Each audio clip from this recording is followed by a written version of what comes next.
Boa tarde, seja muito bem-vinda, seja muito bem-vindo a mais um Realpolitik, o seu podcast de política local e nacional. Estamos transmitindo ao vivo aqui direto das dependências do Buzine Studio Podcast em Aracaju e nós pedimos, você que está nos acompanhando, para já deixar o seu like aí, deixar o seu joinha, compartilhar o nosso conteúdo, se inscrever em nosso canal para sempre estar acompanhando aí o nosso conteúdo, as nossas entrevistas, as nossas conversas sobre a política local e nacional. Também nos acompanhe em nossas redes sociais, @realpolitik79, vai lá no nosso Instagram, acompanhe o que já aconteceu nos programas anteriores e acompanhe também quais são os nossos próximos convidados, quais serão nossos próximos programas. Nos encontramos aqui todas as semanas, sempre dividindo a bancada com ele, meu companheiro de sempre, Flavão Fraga. Seja bem-vindo, Flavão. Boa tarde, Defon. Boa tarde a todos os ouvintes da FF Rádio Web e também a você, telespectador, que está nos assistindo nesse momento através do Instagram. Né? Nós estamos voltando com o Realpolitik, trazendo muita informação, conversa, trazendo a contribuição acerca do debate político. E hoje nós teremos uma entrevista para lá de especial. O nosso convidado ainda não chegou, ele já avisou que está a caminho, já está chegando. Antes nós vamos fazer alguns comentários, mas já queria adiantar, não saia daí. O nosso convidado de hoje é ele, o deputado federal em primeiro mandato, Tiago de Joaldo. Vem fazendo um mandato bastante produtivo, iniciando algumas pautas interessantes e daqui a pouquinho, você que já o conhece, vai o conhecer ainda mais e de repente aquele que ainda não conhece o trabalho do Tiago Joaldo vai ter a oportunidade também de conhecê-lo. Então, eu vou passar para Anderson, porque a gente vai fazer aquele apanhado sobre as notícias do âmbito estadual e nacional. Eu queria que ele comentasse, né, um assunto que vem reverberando bastante no cenário político nacional, a respeito da questão da CPMI, né, do 8 de janeiro, aliás, né, que vem pegando fogo, foram vistos alguns depoimentos. Então, Anderson, o que é que você tem a dizer a respeito da CPMI do 8 de janeiro? 8 de janeiro. A CPMI já vem se arrastando há algumas semanas e, infelizmente, o que está ficando de legado da CPMI é uma prova de que a classe política brasileira ela se resumiu, pelo menos no Congresso Nacional, a resumir um assunto tão importante, de tamanha gravidade, a um cenário burlesco, a um circo que está se armando ali, principalmente por conta dos deputados e dos senadores, dos congressistas de oposição. Porque a cada pessoa que é intimada a depor, a cada pessoa que vai lá dar seu depoimento na CPI, fica mais nítido, fica mais claro, fica mais evidente de que houve realmente uma tentativa de golpe. Fica cada vez mais nítido que, além de ter havido uma tentativa clara de golpe, fica também nítido que houve a participação direta dos membros do governo. Certo. Já está inegável hoje a ligação íntima e direta do Mauro Cid e das articulações que ele fez junto aos manifestantes e a ligação íntima dele com o governo Bolsonaro, sabe? As minutas do golpe. Então, o que a CPMI está fazendo hoje é um exercício de martelar o óbvio. A gente já tem um cenário óbvio de que houve uma tentativa de golpe, de que a coisa foi orquestrada, de que as coisas não aconteceram de maneira espontânea, como tentam vender, sabe? E uma tentativa de golpe de Estado no Estado Democrático de Direito é algo muito grave. E aí a gente chega, hoje, nessa semana, hoje a CPMI foi suspensa, a reunião de hoje foi cancelada, mas ontem nós tivemos o depoimento do general Augusto Heleno.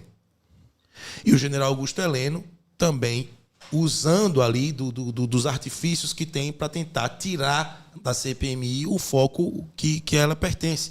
Então, quando ele foi colocado contra a parede, por exemplo, a deputada Duda Salabert, ela antes de fazer a sua fala, fez um preâmbulo associando, inclusive, que é um fator histórico que muita gente esquece nesse cenário, associando o general Augusto Heleno ao longo histórico de cordial convivência com o regime ditatorial que se instalou sobre esse país, com que ele defendeu.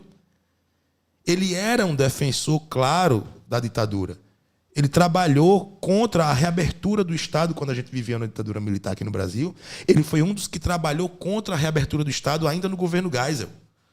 O governo Geisel foi o penúltimo ditador da ditadura militar no Brasil. Foi Geisel e o último foi Figueiredo, e a gente teve reabertura e Sarney ganhou a eleição. Né? Na verdade, Tancredo ganhou a eleição e Sarney assumiu porque Tancredo fatalmente veio a falecer. Então, é esse tipo de gente que claramente defende a ditadura, como o próprio Bolsonaro várias vezes defendeu, que hoje tenta negar que existiu um caráter golpista nos atos de pessoas que invadiram a sede do poder em Brasília. E aí, por fim, a gente teve um episódio triste, um episódio, como a gente já definiu aqui, burlesco, que é um deputado do PL do Mato Grosso, o deputado Abílio Brunini, que ele está exercendo o papel do bobo da corte. Ele nem é membro, de fato, da CPMI, mas por ser parlamentar tem acesso, tem direito à voz, não tem direito a voto, mas tem direito à voz. Ele não é membro da comissão, mas ele vai para as reuniões para tentar tumultuar. E foi isso que ele fez ontem.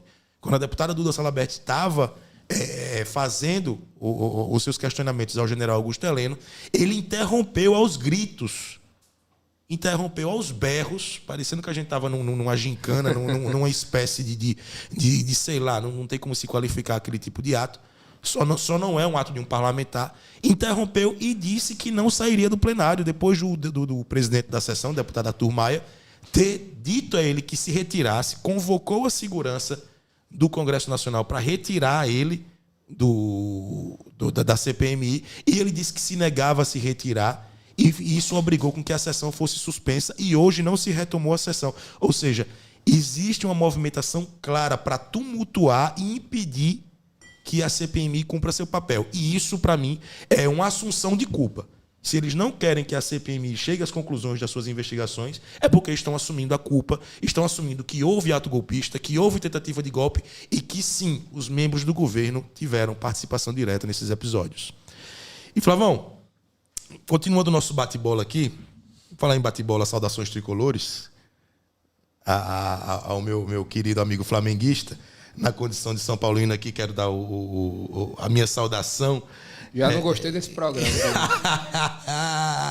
Semana passada eu fiz a saudação. Aí você disse, vamos esperar o jogo. Pois bem, passado o jogo, aquele abraço a toda a torcida do Flamengo. Já não gostei. E aqui no estado de Sergipe... Saudações tricolores, saudações tricolores. Valeu, Gabi. Gabi ainda dá ousadia. Mas é claro, tem que saudar o campeão.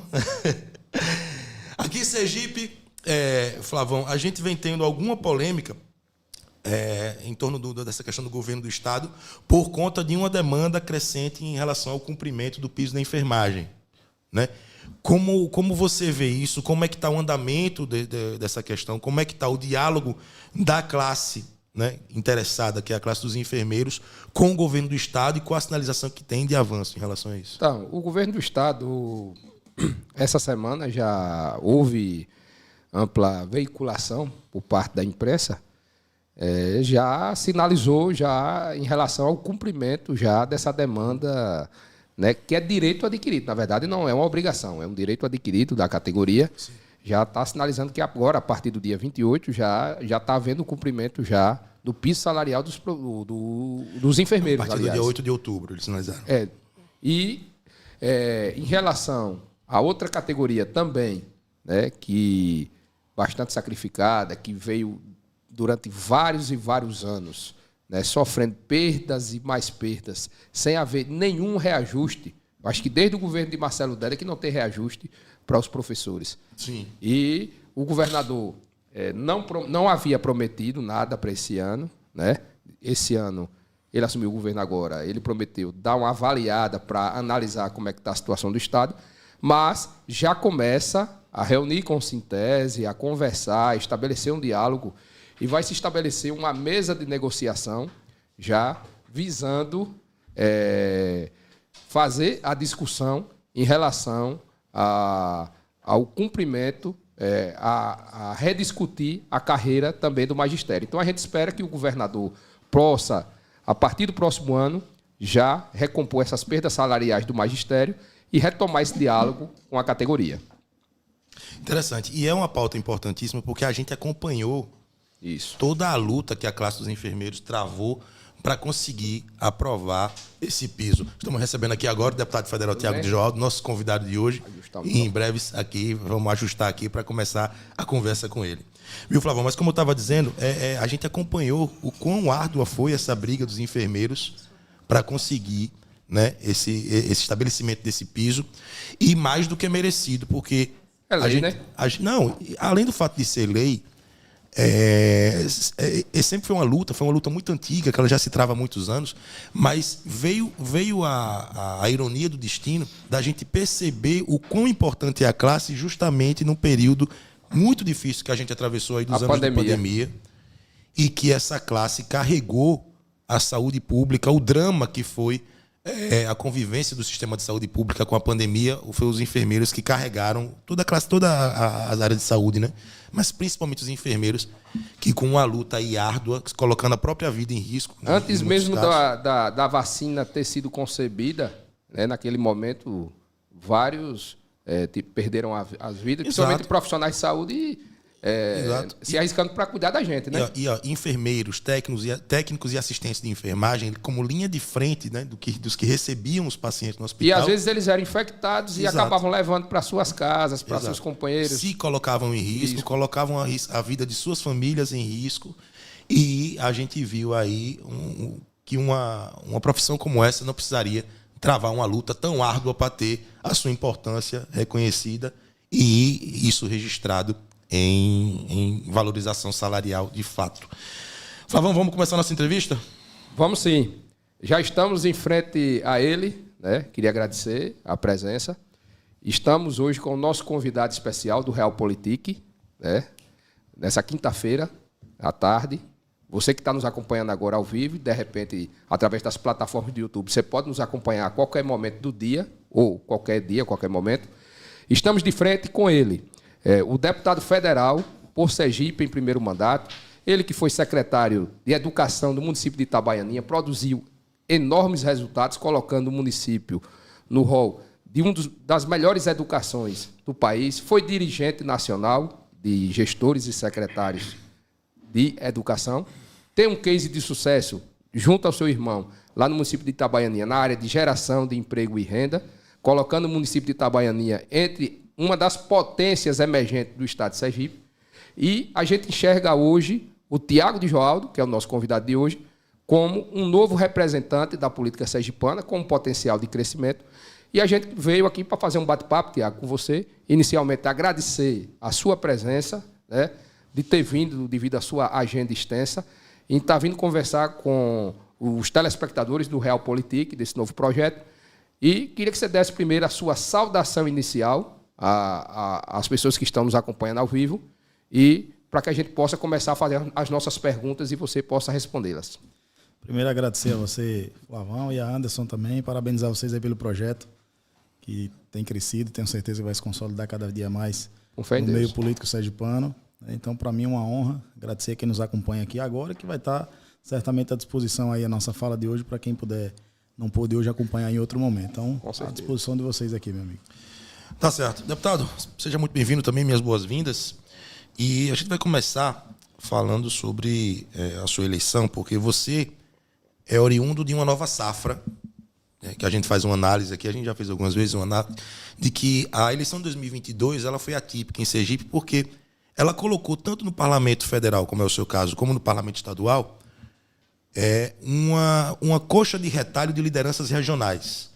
A gente teve na Assembleia Legislativa, ineditamente, representantes de Umbaúba, de Nossa Senhora da Glória, de Tobias Barreto, de várias regiões de Sergipe, que consolidaram lideranças que eram regionais e transformaram elas em lideranças estaduais. É o seu caso também. É a primeira vez que Itabaianinha tem um deputado federal, né? E a gente enxerga isso aqui em Aracaju como um cenário de novidade. Por quê? Porque faz com que várias políticas que nunca tiveram nome circulando de fato aqui na Grande Aracaju ocupassem espaços de destaque. Então eu queria que você se apresentasse a esse nosso novo público. Você que a gente já sabe que é um empresário do ramo agropecuário, do ramo têxtil, de confecções, e que também já tem a sua família com longa relação política e convivência no município de Itabaianinha. Quem é Thiago de Joaldo ao povo de Sergipe que ainda não teve a oportunidade de ter contato? Então, a gente... realmente essa essa percepção, principalmente das lideranças políticas do interior do Estado, né, para a necessidade de a gente poder se fazer representar. Quando você fala dessa coxa de retalho, eu acho que é a cara do parlamento. O parlamento tem que ter necessariamente essa representatividade.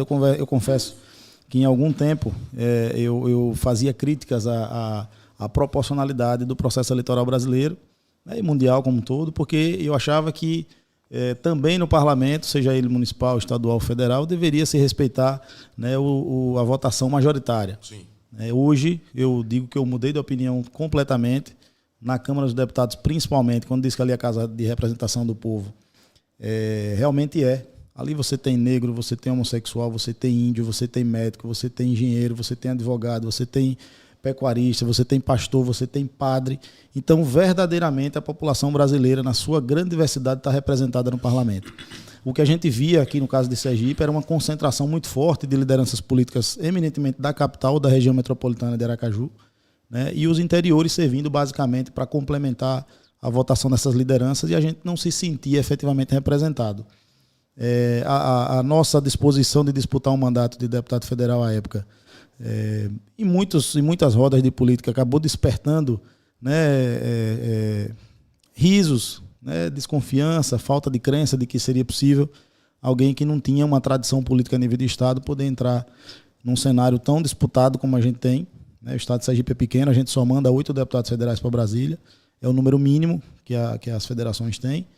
E através desse trabalho que Flavão aqui resumiu, de que a gente faz em Itabaianinha, não agora, né, o nosso agrupamento político faz um trabalho que a gente colhe esses resultados de hoje. Isso é ao final do mandato do prefeito Danilo agora, o nosso agrupamento, através do prefeito Danilo, do ex-prefeito Robson, do ex-prefeito Joaldo, do ex-prefeito Renildo, né, eles fizeram um trabalho que coloca Itabaianinha no lugar que ela ocupa hoje. Então, isso foi um trabalho conquistado ao longo de quase 28 anos de políticas sérias, de compromisso com a gestão pública, com a responsabilidade fiscal, com o aperfeiçoamento da máquina pública, com a seleção técnica das equipes que compõem cada secretaria. E a gente pôde hoje colher esses resultados, né? Itabaianinha hoje é referência em educação pública, é referência em saúde pública, é referência em assistência social, é referência em gestão fiscal. A gente teve agora o reconhecimento do Conselho Estadual da Administração, e o prefeito está indo para o Conselho Federal em Brasília receber o certificado. Itabaianinha foi a primeira colocada do Estado de Sergipe, dentro de 75.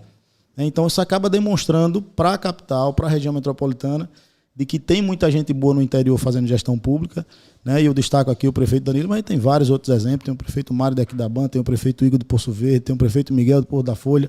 Tem uma série de prefeitos novos, nessa nova safra, que está chegando aí, que eu tenho certeza que tem muita possibilidade de fortalecer e enriquecer a política sergipana. Disputar mandato, Anderson e Flavão, foi a primeira vez que eu disputei um mandato a nível assim. Eu disputei um mandato que eu tinha disputado anteriormente, foi de presidente da Undime, que representava os gestores educacionais do nosso estado, e disputei a eleição nacional na condição de suplente de tesoureiro, a primeira. Depois eu fui para a reeleição na Undime, fui candidato a conselheiro fiscal no Conselho Nacional também.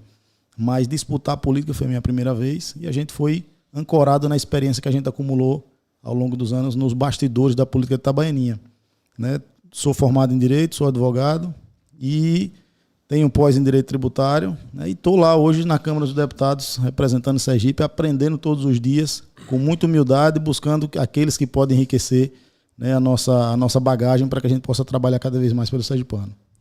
É isso aí. É uma trajetória bastante consolidada em termos de experiência nos bastidores, e que agora Tiago traz para o cenário político de uma forma mais exteriorizada, através de um mandato que ele conseguiu, né? Que muitos duvidavam, como ele disse no início, né? Que Itabaianinha poderia ter, pela primeira vez, um deputado federal filho da terra. Tiago, a gente sabe que você já ocupou alguns cargos públicos, mais notadamente no município de Itabaianinha, né? Onde o seu saudoso pai foi prefeito, esses outros administradores que você elencou, e hoje seu irmão ocupa esse mandato. Nos conte como foi, detalhadamente, a sua participação nesses mandatos, nesses dois mandatos, principalmente na pasta da educação, onde o município de Itabaianinha atingiu níveis bastante expressivos em termos de avaliação do IDEB. Danilo, meu pai foi prefeito 3 vezes. Meu pai foi eleito a primeira vez vereador em 1992 Em 96, ele disputou a primeira eleição de prefeito, sendo eleito e reeleito em 2000 para o segundo mandato. Conseguiu fazer seu sucessor em 2004, retornou em 2008 para o terceiro mandato. Em 2012, ele decidiu não ir à reeleição e apoiou o então vice-prefeito Robson da Laranja, foi eleito prefeito. E em 2015 ele faleceu, né? Ele foi vítima de um assalto na fazenda onde ele morava e acabou assassinado no dia 1º de maio de 2015, fez 8 anos agora, né? E o prefeito Robson tinha uma dúvida ainda se iria para a reeleição ou não.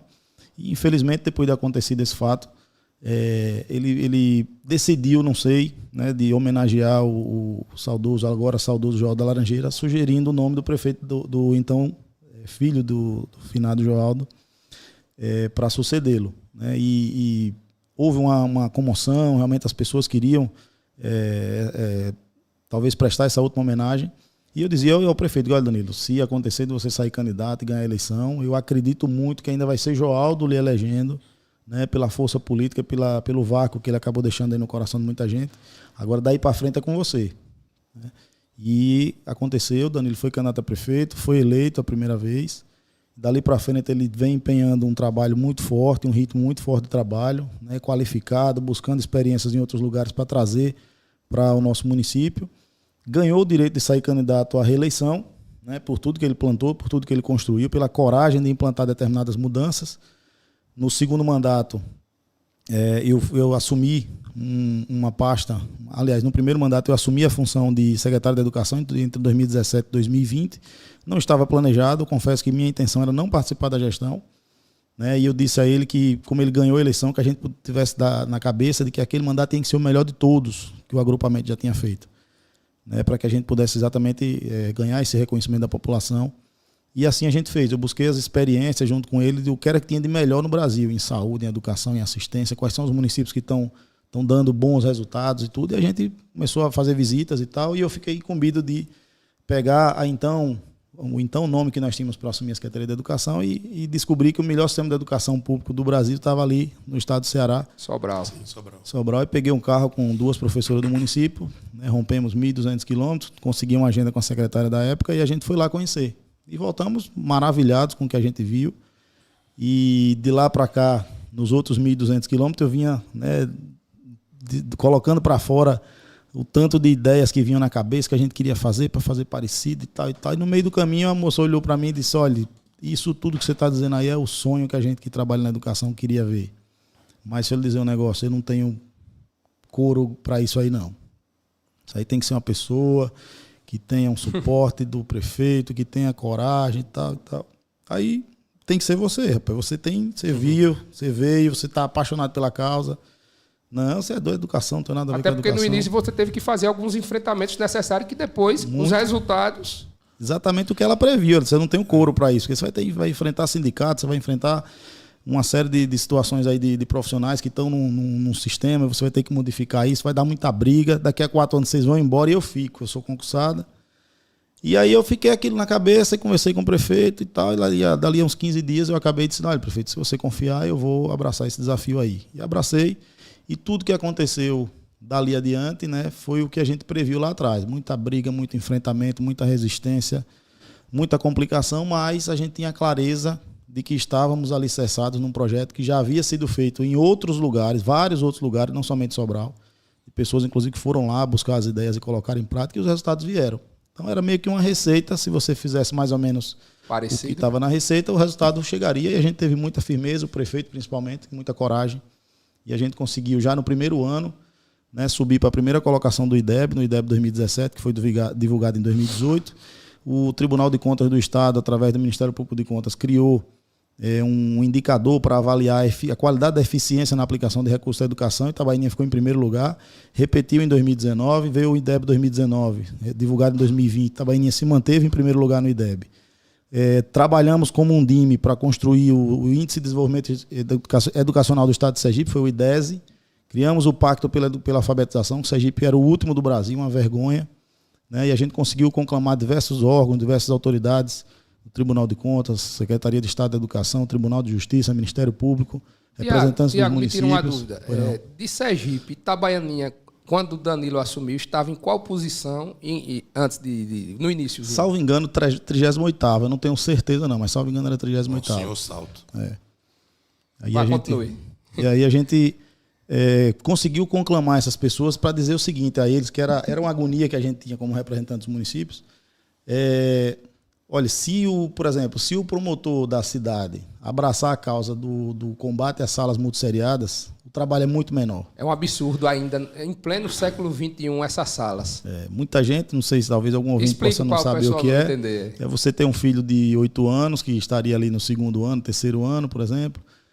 Tem uma outra criança de 6, 7 anos, que deveria estar ali no 1º, 2º ano. Outro com 10, 11, que deveria estar no 3º ou no 4º, está todo mundo junto numa sala só, sob a responsabilidade de uma única professora. Salas compartilhadas. É a que a gente chama de salas multisseriadas. Itabaianinha tinha 55 turmas multisseriadas quando eu cheguei. Nós tínhamos 50 escolas, em 35 das 50 escolas nós tínhamos pelo menos uma turma multisseriada. Essa foi a realidade que a gente encontrou. E o caminho era duro, o caminho era fechar a escola.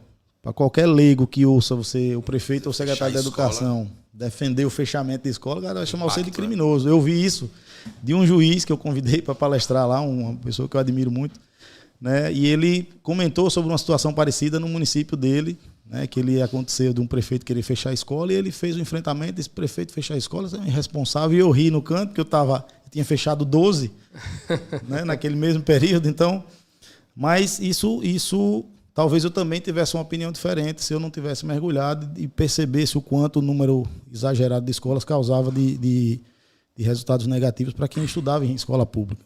E a gente tocou, no primeiro ano eu fechei 22. Foram de 50 escolas, a gente caiu para 28. E de lá para cá a gente já fechou mais, esse ano a gente fechou mais 2.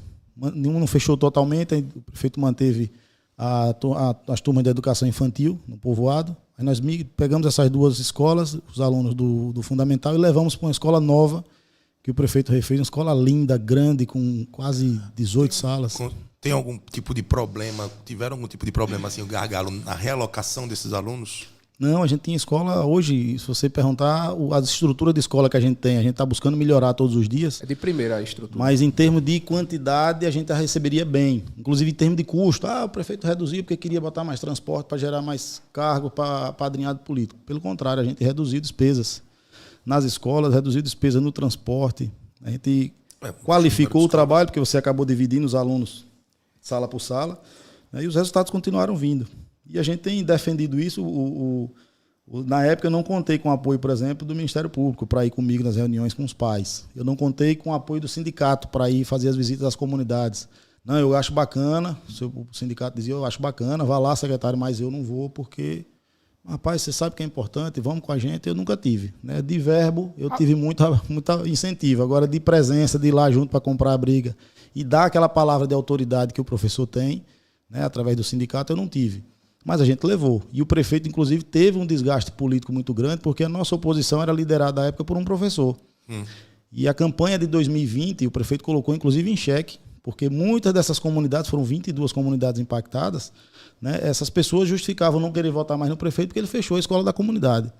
Então, politicamente, custou caro para o prefeito naquele primeiro instante, né, e a oposição se aproveitou bem, de forma muito desleal, de forma muito baixa, muito rasa, eu diria até criminosa, porque o professor sabe dos malefícios da turma multisseriada, mas ele se valeu daquilo para poder ganhar louros, bônus eleitorais. Discurso superficial, né? Isso, e muita gente embarcou. Né? Então o prefeito teve uma vitória relativamente apertada pelo trabalho que ele produziu, mas ele não arredou o pé, não recuou em momento nenhum, não colocou sua reeleição como mais importante do que o sistema de educação que ele estava preparando para as nossas crianças, e ganhou a eleição. E dali para frente, graças a Deus, hoje, na minha eleição, por exemplo, 2022, eu tive alguns enfrentamentos assim mais duros com algumas comunidades e algumas mães especificamente. Eu tive 6 depoimentos daquelas mães mais duras durante o processo de nucleação que gravaram vídeo de apoio para a minha eleição de deputado federal. Fantástico. Né, reconhecendo que erraram, que graças a Deus que eu não recuei, que eu não aceitei a pressão deles. Né, e foi uma coisa que me marcou muito positivamente, até para dizer para quem é gestor que tenha coragem de fazer, né, que tenha firmeza nas suas convicções. E não recue por uma efemeridade de uma reeleição, por causa de um interesse político que não vai deixar um legado para a sociedade, né? Então valeu muito a pena. Todo o processo de transformação de base, ele passa por um primeiro momento de incompreensão. Sim, exato. A incompreensão. Mudança, você tem que né? mudar uma cultura, uma coisa que já está enraizada, ele gera um choque. O ser humano, ele não gosta muito de sair da zona de conforto, de mudar, né?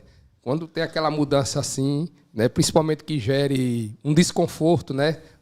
Mesmo quando a zona de conforto é desconfortável. É desconfortável, eu ia dizer agora. O cara me deu um exemplo, se você pegar uma cadeira de espinho e botar uma pessoa para sentar, ele vai reclamar que sua zorra no começo. Mas vai chegar um momento que ele vai dizer, rapaz, já tá bom, os espinhos não estão doendo tanto. Não, eu tenho uma poltrona acolchoada para você sentar aqui. Não. O espinho aqui a resistência tá doendo. à mudança, né? Entendeu? Ele não quer mudar, porque tem um risco, tem um medo, será que vai? Eu tive resistência de professor que visitou alguns pais de aluno para que quando eu fosse lá não aceitasse, sabe? Eu tive de tudo. Hoje, graças a Deus, a gente tem outros desafios, vários outros desafios para você manter a qualidade e subir. Mas esse, em relação às multisseriadas, a necessidade da gente fazer esse trabalho de otimização, hoje a gente já superou essa parte. Itabaianinha é um dos municípios de Sergipe que mais vem crescendo na geração de emprego e renda, né? Mais especificadamente nas indústrias ceramistas e de confecções, né? Também no incremento do comércio local e principalmente também a questão da agricultura, né? Que vem avançando e tem auxílio do poder público. A que se deve tudo isso durante esses anos? Visão empreendedora, o prefeito Danilo tem mostrado uma visão empreendedora fantástica. O secretário de Indústria e Comércio, Jair Floriano, tem sido um cara destacado a nível de estado, você conhece ele? Conheço. É uma outra área que o município de Itabaianinha é referência. Ele é presidente, salvo engano, do Fórum de Secretários. Fórum Estadual de Secretários. É um secretário de Itabaianinha que está lá também. E o município tem buscado exatamente isso. Quais são as nossas vocações econômicas? O que é que a gente tem de força? É cerâmica, é confecção, que nós começamos de 96 para cá. É a citricultura, é a pecuária. Enfim, a gente identifica quais são as forças que a gente tem. A gente busca agora, a partir dali, qualificar as pessoas que estão envolvidas ou aquelas que querem passar a se envolver, a ingressar, né? Seja como trabalhador, seja como empreendedor, como empresário. E a prefeitura coloca a sua força de trabalho, parte dos seus recursos, busca parceiros para aquilo que ele sozinho não tem condições de fazer, para que a gente potencialize isso.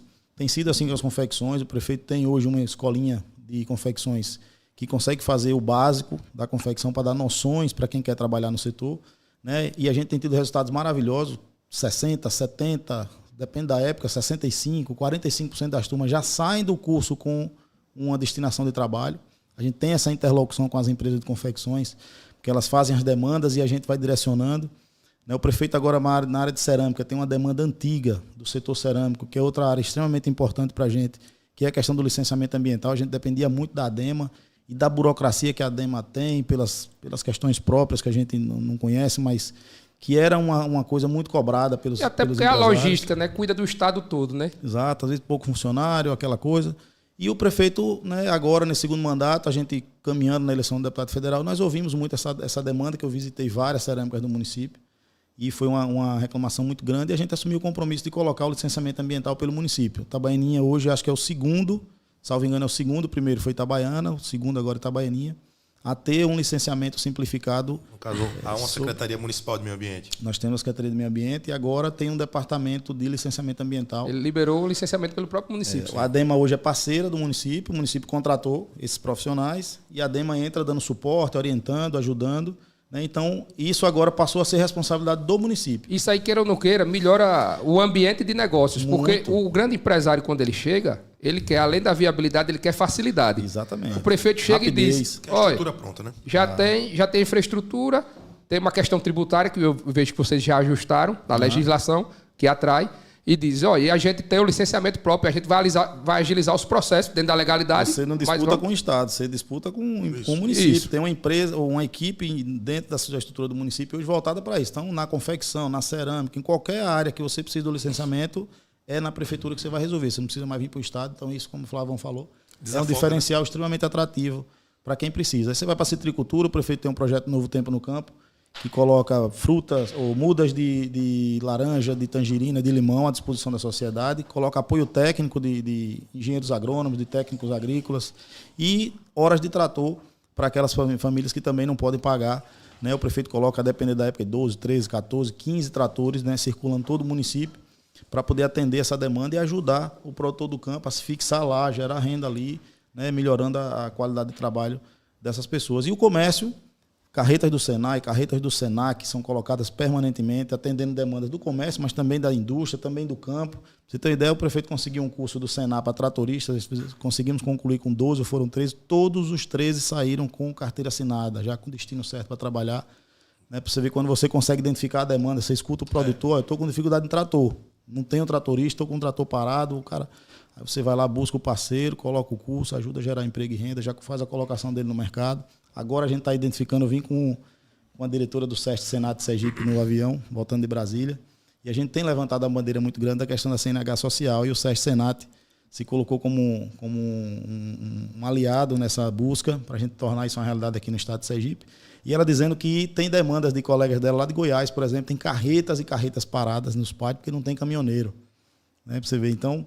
Sergipe aqui ainda não está nesse nível de Goiás, no nível do Mato Grosso, por exemplo, que tem, são celeiros nacionais, né? Mas a gente tem possibilidade aqui de... Ela colocou que mudança de categoria, o SESC Senat abriu o edital agora esse ano, 500 mudanças de categoria foram colocadas gratuitamente aqui em Sergipe. Né? E eu tenho dito a ela do meu desejo de colocar, inclusive, recurso do nosso mandato para a gente poder fazer isso. O que a gente está tentando com o governo aqui do estado é que o governo reduza os custos para quem queira fazer isso. Então, eu posso aportar recurso para fazer, um deputado estadual com as suas emendas também pode aportar recurso, um senador da República pode, e a gente garantir não somente a primeira habilitação para quem nunca tirou, mas também a mudança. Isso, era isso que eu ia perguntar, sem querer interromper, mas já interrompendo.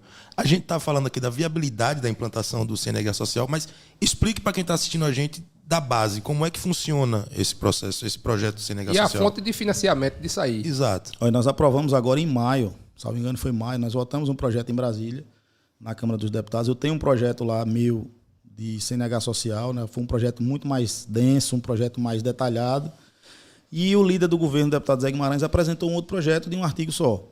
Né? E ele, claro, o líder do governo, muito mais simples, a coisa andou mais rápido, ele já aprovou, me senti extremamente contemplado, tive o prazer de dar meu voto favorável. Né? Já foi para o Senado, a gente está aguardando que o Senado aprecie. Infelizmente, o que a gente tem visto muito aí é que o tempo do Senado é bem diferente do tempo da Câmara. A gente, às vezes, comemora cá na Câmara, mas às vezes para lá por anos e anos, a gente não consegue ver a coisa acontecer. Já eu pensava que era diferente, devido ao fato da Câmara ter a maior número de representantes, a maior demanda de proposições também. Eu pensava que a Câmara seria mais demorado. O ritmo de Lira é um ritmo diferente. Ele produz. Se você pegar a média de produção de normas legislativas aprovadas na Câmara e no Senado no quadriênio passado, no biênio passado, você vai se assustar. É coisa de 8-1, 9-1, 10-1. Então, o Arthur, ele tem... Quem não gosta dele, ele tem as suas razões. Agora, para quem está na Câmara, para quem quer ver resultado, ele realmente, o tema seja bom, seja ruim, ele pauta. Se vai ter voto para aprovar, aí é outra história. Cada um agora corre atrás do seu, mas ele não se esconde.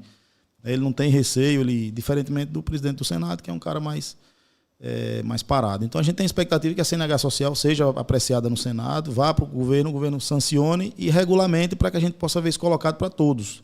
O que é que prevê a CNH Social Nacional? 10% de todas as multas aplicadas no Brasil vão para um fundo, e esse fundo vai ser transformado exatamente nesse programa para ajudar pessoas que nunca tiveram o direito de tirar habilitação ou que queiram fazer essa mudança de categoria, possam ter acesso, enquadrados ali nos requisitos que vierem pela regulamentação, a acessar.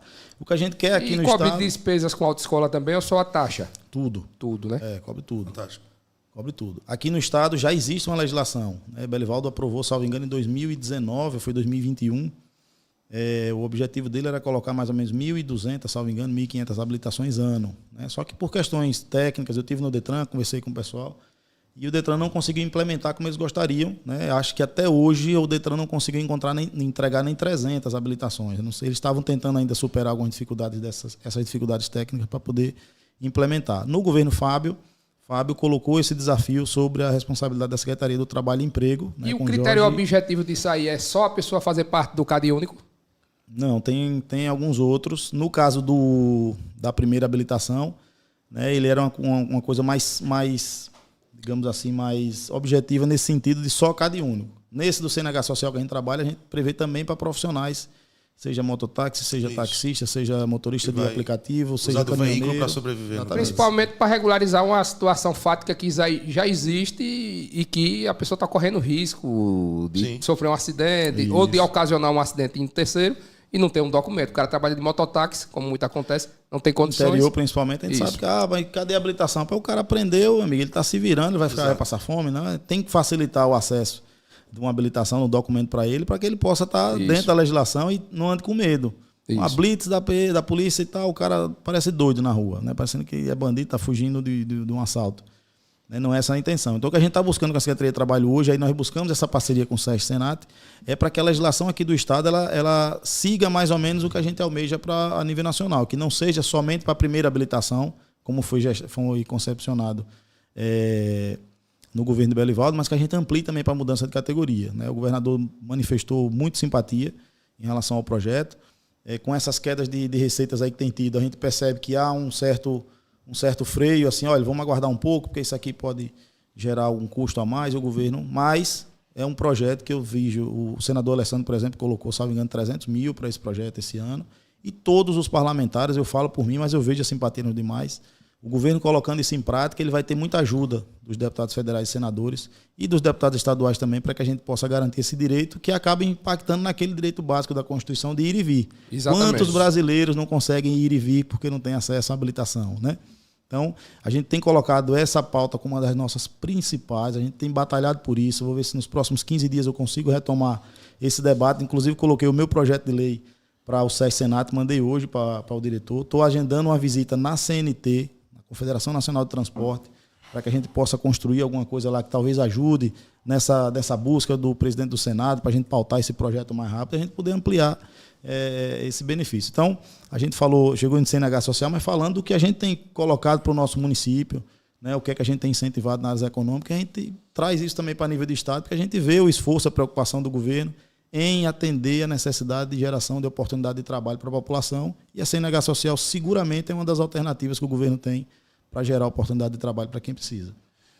Deputado, às vezes a gente tem que ser mais espinhoso. Faz parte. Você foi eleito pelo Progressistas em 2022, votação expressiva, como a gente falou aqui, um recorte, né, regional de Sergipe, no qual você ficou muito bem representado com sua votação, pelo partido do senador Laércio Oliveira. O PP. Progressistas hoje, né? PP, o antigo PP, a gente ainda chama de PP.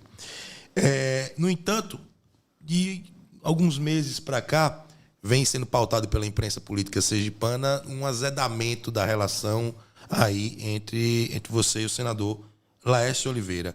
Realmente houve esse azedamento? Houve um estranhamento definitivo? Como está a relação de vocês hoje? Veja, o senador Laércio, desde quando a gente optou pelo partido, né, era uma pessoa que a gente tinha como referência, né, uma forma de conduzir a política muito sereno, né, muito tranquilo, uma pessoa que não está envolvida em muita polêmica. E a gente entrou num partido que a gente simpatizava, né, pela ideologia que o partido defende, um partido que a gente se sente muito bem. Ganhamos a eleição, né, dali para frente, passei a ter no senador Laércio um conselheiro, né, sempre busquei isso. Cada passo político que eu pretendia dar, eu ia lá me aconselhar, pedir uma sugestão, uma orientação, né, sempre fui muito bem acolhido. E a gente começou a ter algumas diferenças em relação à forma da condução do partido, né, desde a discussão dos espaços que o partido teria no governo do Estado. A gente, não somente eu, mas os colegas deputados estaduais, suplentes, a gente entendia que nós poderíamos ter ajudado mais ao partido, participando dessas discussões com o governo. Acho que o Progressistas poderia ter um espaço maior, né, e mais condizente com a grandeza do que nós construímos em 2022. Não conseguimos, né, acho que hoje o senador tem essa noção de que realmente a gente poderia ter conseguido mais, mas passou. A partir dali a gente começou a discutir como era que o partido iria atuar, tanto a nível das políticas dos municípios, que a gente pudesse estar discutindo também as decisões partidárias em conjunto, em bloco, para que a gente pudesse ter um discurso único, né, lá fora, que a gente tivesse qualquer tipo de discordância interna, a gente resolvesse ali, e a gente não conseguiu no primeiro instante, né, essa concordância nesse aspecto, né? Então, se passaram ali algum tempo, a gente cobrando algumas posições, as coisas não iam acontecendo, e a gente chegou num determinado momento que acabou decidindo que iria começar a expor, porque muita gente cobrando, o prefeito do município, uma liderança do seu município, e aí eu estou organizando a chapa de vereador, convidando alguém para ser vice-prefeito, eu quero me lançar prefeito, mas eu estou lhe dando a preferência do partido. Votei, não votei, e a gente ainda com as indefinições a nível de Estado, isso foi pressionando a gente. E chegou uma hora que eu não tinha mais o que dizer. Eu, rapaz, vou precisar expor isso para as pessoas saberem que não é porque eu não quero dar, porque eu ficava até com vergonha às vezes. Rapaz, e aí, votei o partido em Itabaianinha, por exemplo, o prefeito que votou comigo, estou formando a chapa, estou organizando aqui, como é que faz? Vai ter? E eu ficava, não, vou ver mais para frente.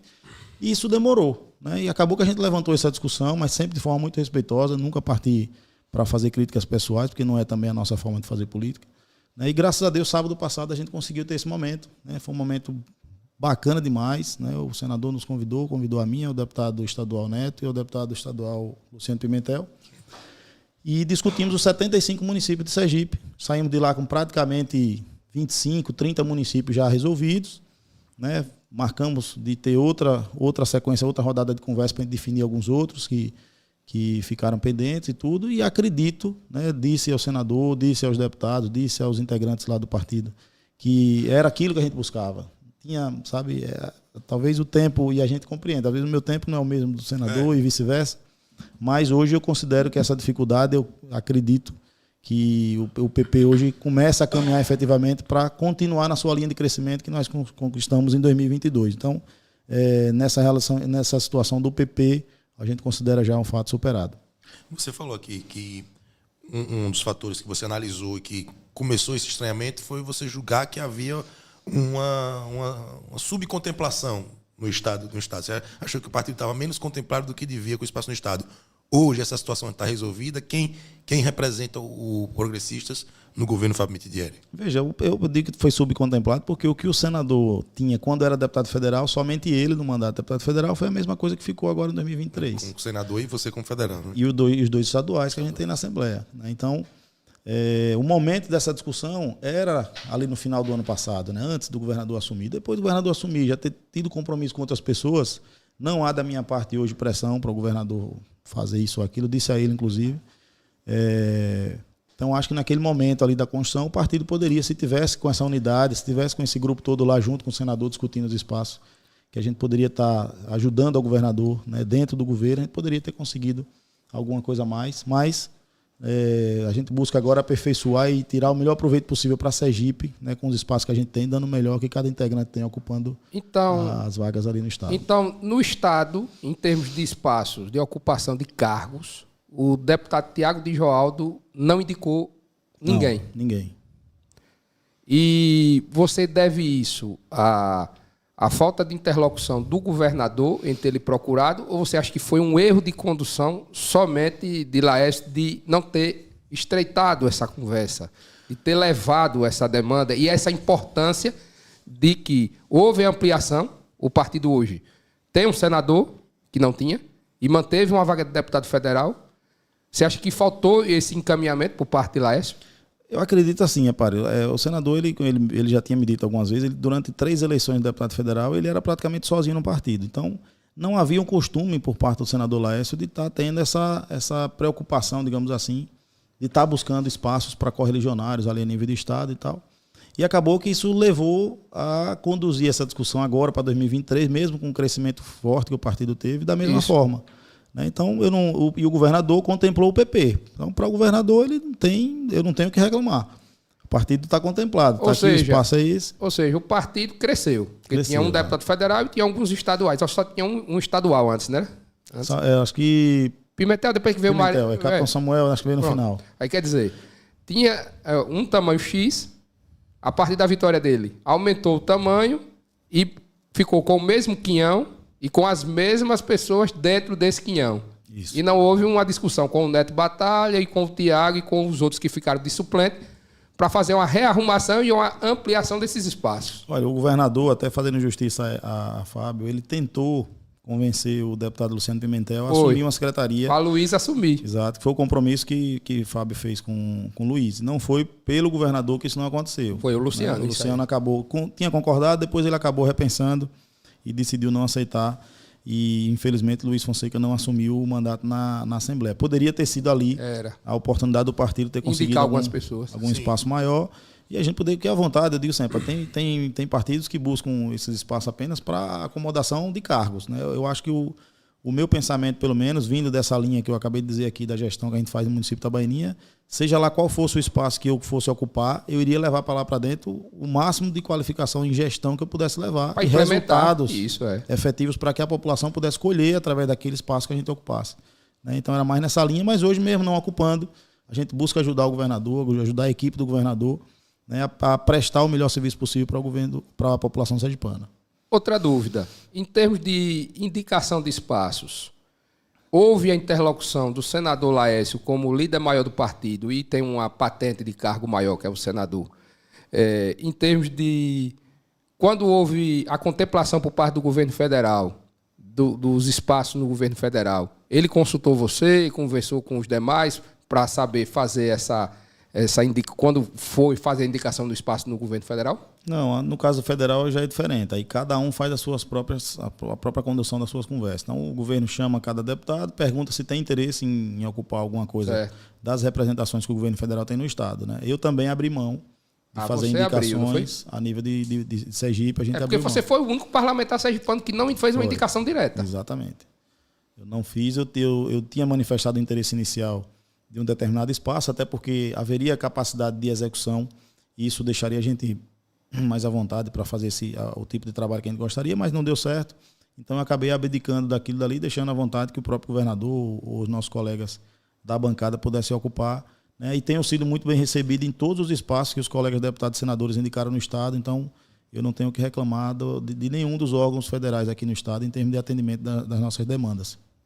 A interlocução do deputado Arthur Lira nesse papel, porque a gente sabe que há um interesse direto do governo, e o Arthur Lira é uma peça-chave nessa articulação, em contemplar os partidos ali do dito centrão, do qual o Progressistas faz parte, para que isso aconteça. Como é que está sendo a interlocução do Arthur Lira nisso? E se a sua relação com ele, se você chegou a tratar disso com ele? Não, a nível de Estado a discussão é bem localizada. A não ser que tenha uma confusão, que tenha alguma disputa, aí alguém acaba lançando mão do apoio desse ou daquele outro líder que possa estar influenciando para você conquistar algum espaço. Mas no caso aqui dos espaços de Sergipe, cada um fez as suas discussões e foi negociada dentro da bancada de Sergipe. Mas a parte disso, sua relação com a direção nacional do PP tem sido boa? Maravilhosa. Estou muito feliz com o tratamento que eu digo sempre. Olha, eu tive esse pequeno detalhe para a gente ver a nível de Estado, mas a nível nacional, desde o princípio, muito bem recebido. Né? As 5 comissões que eu pedi, as 4 comissões que eu pedi inicialmente, fui contemplado, faço parte de todas as 4. E agora, por último, eu pedi uma vaga na Comissão Mista de Orçamento, que é extremamente disputada. Sim. Né? E o meu antigo líder, agora ministro do Esporte, André Fufuca, me agraciou. Eu faço parte da Comissão Mista de Orçamento.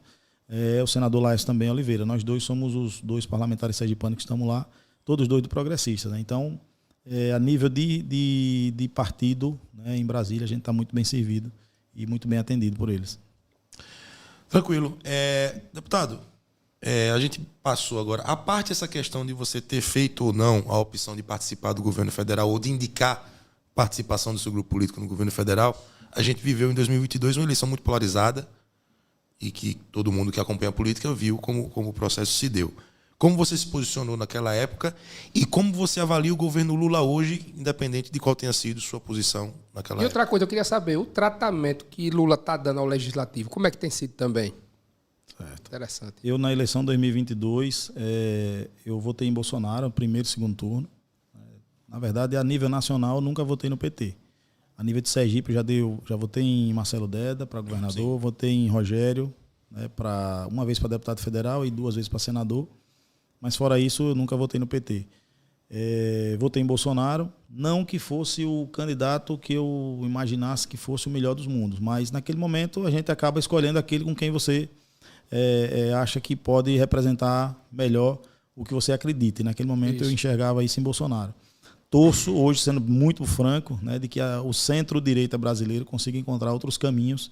E já saí de lá essa semana muito animado, porque a senadora Tereza Cristina, do meu partido, né, que é uma mulher fantástica, que mostrou muita competência na condução do Ministério da Agricultura no governo passado, né, colocou seu nome à disposição do grupo, né, do partido, para poder ser um nome para a presidência da República. Então, é uma mulher, né, que tem muita sutileza na condição das coisas, uma pessoa muito equilibrada, muito inteligente, e já mostrou seu potencial administrativo quando foi ministra do Brasil, uma das melhores que o Brasil já teve, inclusive. Pelo nome eu estava tentando lembrar, que foi ministro da Agricultura. Isso mesmo. Isso. Então a gente sai com uma esperança muito grande de ser um grande nome, né, que o Progressistas, inclusive, está colocando à disposição do Brasil para discussão nos próximos anos, e a gente, quem sabe, vê uma alternativa ao governo Lula. Eu digo sempre assim, não tem governo perfeito, como não tem ser humano perfeito. Isso. Disse hoje de manhã, vou repetir aqui, o único ser perfeito que pisou nessa terra foi Jesus. O resto, todo mundo aqui tem imperfeição. E me incomoda muito o fato de tanto aliados e simpatizantes de Bolsonaro quanto de Lula tratá-los como verdadeiros deuses. Que qualquer erro é justificável, que você começa a mirabolar porque ele tomou aquela decisão, é porque ele está pensando lá na frente, aquele negócio. Não, é simples, reconheço, o cara errou, né? Eu digo sempre, o governo Bolsonaro, por exemplo, a agricultura foi uma pasta que deu muito resultado para o Brasil. A educação foi uma tragédia. E eu falo isso porque tenho conhecimento de causa. Tem que fazer análise crítica, autocrítica. Análise crítica, porque se eu não fizer isso, eu sou alienado. Eu não me encaixo nisso, não sou radical de direita, não sou radical de esquerda. Eu me coloco hoje, eu me identifico mais, né, com um pensamento mais equilibrado de centro. Inclusive tem muita gente que critica o Centrão, porque foi o nome que você recebeu. O Centrão é a salvação desse país. Eu digo isso porque é quem equilibra esses pratos, da direita e da esquerda. Você tem radicais na esquerda, você tem radicais na direita, que se a gente tivesse dominado majoritariamente por radicais de direita ou majoritariamente por radicais de esquerda, a gente já estava no inferno. É porque em ambos tem nuances que são inaplicáveis. Se você deixar o extremismo, exatamente, tem que ter a balança. A gente tem que ter equilíbrio, né? Freios e contrapesos, como disse. Né? Se você não consegue fazer essa análise, olha, o governo Lula tem muita coisa que está dando certo. Eu acho que o Mais Médico, por exemplo, para a população mais pobre dos interiores do Brasil, é um projeto fantástico, que ele corrigiu o único erro que tinha, que era trazer cubano. Acho que a gente tem médicos brasileiros, está aí a prova. Nós estamos vendo médicos brasileiros assumindo, por exemplo, no meu município chegaram 7 médicos essa semana. Do Mais Médico, lugar que a gente chegou, ano passado, chegou a ter localidades que a gente passou 6 meses sem médico nenhum. Eu sou o contrário de trazer médico cubano. Acho que tem que investir em formar mais profissionais, claro, e remunerar melhor. Perfeito. Exato. Os cubanos, eles apareceram durante um período caráter emergencial. Exato. Porque viveu-se durante muito tempo uma realidade de localizações longínquas que os médicos brasileiros, por conta da remuneração que tem em grandes centros e da demanda que eles tinham, ou seja, eles tinham oferta de um emprego garantida, eles se recusavam a ir. Então, como que é? Já que ninguém daqui topa, o cubano vai topar. Mas você pega assim, a ideia mudou hoje, né? A ideia original, bacana, mas aí se você pega hoje, você descendo mais a fundo na questão, né, você concordar que do salário que os cubanos recebiam, eles ficavam com menos de 30%, 70% iam para o governo. Eu não sei se isso era correto também, com os próprios cubanos. Né? Eu acho o seguinte, quando é comunidade longínqua, dê um aditivo para incentivar a ele ir para lá. E o cara, quando está recém-formado, se você receber um determinado benefício do governo, você estudou em faculdade pública, né, financiada por impostos nossos, por impostos dos mais necessitados que não têm esse acesso a médico. Então é importante, é justo que você coloque ali uma exigência que depois de formado ele preste pelo menos 1 ano de serviço no PSF. Tem que amarrar isso aí. Né? É justo que você coloque isso, porque é uma forma dele devolver um pouco do que ele recebeu da sociedade. Né? Então, veja, nós estamos tendo hoje esses médicos brasileiros atendendo a demanda. Então, bacana, acho que o Mais Médico foi um acerto. Nós temos o ministro Camilo hoje no Ministério da Educação, está com o staff todo do Ceará. Então, aquilo enche a gente de orgulho e de alegria. Dizer, agora, eu acho que a educação agora vai dar uma engrenada boa. Né? Porque tem gente que está fazendo resultado lá no Ceará que está no Ministério hoje. Com o orçamento do Ministério da Educação foi turbinado, tem recurso para investir. Formulando na política nacional agora. Nacional, conduzindo os municípios aí, criando... Um case de sucesso, né? Porque o Ceará é uma referência. Exatamente. Então assim, eu acho que o governo Bolsonaro e o governo Lula tiveram pontos positivos, né? A gente torce para que os positivos sejam maiores que os negativos, é a esperança que a gente tem. Mas todos os dois tiveram problemas e Lula vai ter problema, claro. Tem problema hoje. Não tem governo perfeito e é extremamente equivocado, né, de quem antes defendia as acusações do outro lado, agora que o outro lado está dentro, você agora começar a acusar, às vezes, o adversário dos mesmos erros que você praticava lá atrás e defendia. Né? Então, aí, em relação ao trato do governo com o legislativo, há uma crítica muito grande em relação a algumas coisas que a gente acaba sendo exposto desnecessariamente. Veja, desde Temer, salvo engano, que as emendas de bancadas e as emendas individuais, elas têm um caráter impositivo. Então, aquilo dali não é favor do governo para os parlamentares. E aquilo dali, quando você fala de emendas, tem muita gente que distorce a emenda como se fosse um benefício próprio para o político, para o parlamentar. Não, eu estou pegando essa emenda e botando no bolso. Emenda é para despesas públicas. Você briga pelas emendas do governo federal para beneficiar o meu municípiozinho lá do interior, para levar a pontezinha lá para aquela passagem de um povoado para outro, que no tempo de chuva você não consegue atravessar. Tanto que é verba carimbada, né? Você tem que dizer aonde ela vai ser aplicada. Isso, aí, por exemplo, eu não brigo pela emenda. Qual é o governo federal que vai saber, por exemplo, onde é o povoado Terra Vermelha e Itabaianinha? Não. Quem sabe é o deputado, é o prefeito. Né? Então eu estou lá como ponte do governo federal para os interiores, para os rincões do nosso país, que nós vivemos, nosso pedaço de Brasil é Sergipe. O meu pedaço de Sergipe é ali em Itabaianinha, onde eu vivo, né? E os municípios por onde a gente caminha e vai colhendo da comunidade as dificuldades. Olha, governo, eu quero, daquelas emendas que eu tenho direito, é direito meu, não é favor que o governo faz. Eu quero colocar X para a construção da ponte da Terra Vermelha, que é uma cobrança que a população faz. Eu quero levar a pavimentação lá para o povoado Olhos d'Água de Buquim. Eu quero levar um poço artesiano para a comunidade do Fundão, lá em Itabaianinha, que não tem água. Então, quem vai levar essas demandas sou eu. E onde é que a gente consegue esse recurso? É nas emendas. Então, a gente tem que brigar. Só que o governo, hoje, da forma com que ele faz, ele fica represando as emendas dos parlamentares para a gente poder atender essas demandas nos interiores. E quando chega a determinadas votações, ele acaba abrindo a torneira e fica a imagem para a população de que a gente está se vendendo. Aquilo dali não é favor do governo, o governo não deu aquilo dali porque ele é bonzinho, não. Né? Aquilo dali é obrigatório. Inclusive, tive ontem na Comissão Mista de Orçamento com o deputado Danilo Forte do Ceará, que é relator da Lei de Diretrizes Orçamentárias para o Orçamento 2024, né? E ele já disse, inclusive eu perguntei ele ontem, e aí Danilo, vai sair a questão do cronograma de desembolso das emendas? Vai me ajudar? Eu digo, conta comigo. Para quê?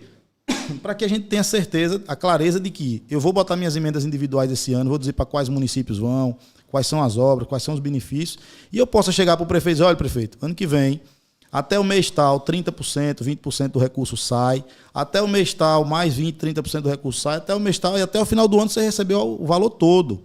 E a gente não tenha que estar, cada votação importante que o Brasil tenha, o governo represa e solta, e a gente fica parecendo que nós estamos negociando, vendendo voto, que não é. Dependendo da pauta do Congresso. E às vezes o parlamentar ele abre mão de convicções dele, do eleitorado dele, e coisas que ele acredita, e aprovando coisas que fogem do pensamento. Né? Porque a pessoa é eleita por uma base, é eleita com um pensamento, com uma ideologia, né? E a pessoa não é obrigada a seguir 100%. Exatamente. E outra, a gente tem que reconhecer hoje aqui a contribuição que Michel Temer deu a partir da imposição das emendas, né? Que a gente conseguiu também no ano passado, as impositivas. Porque antes você fazia emenda, eu conversei com o deputado federal da Bahia ontem, e ele me dizendo que no tempo que ele foi deputado, há 10, 12 anos atrás, quando ele conseguia liberar 2 milhões, 3 milhões de reais de obra, era uma luta e tinha que fazer, era um périplo atrás do ministro, pedir, pelo amor de Deus, para liberar o recurso para poder beneficiar aquele município e tal. E o ministro liberava quando queria. Então hoje nós já temos imposição, já sabe que é obrigatório pagar. Pode demorar, porque não tem esse cronograma ainda, mas esse recurso vai sair. Tiago... Flávio, a gente tem participação, né, no YouTube.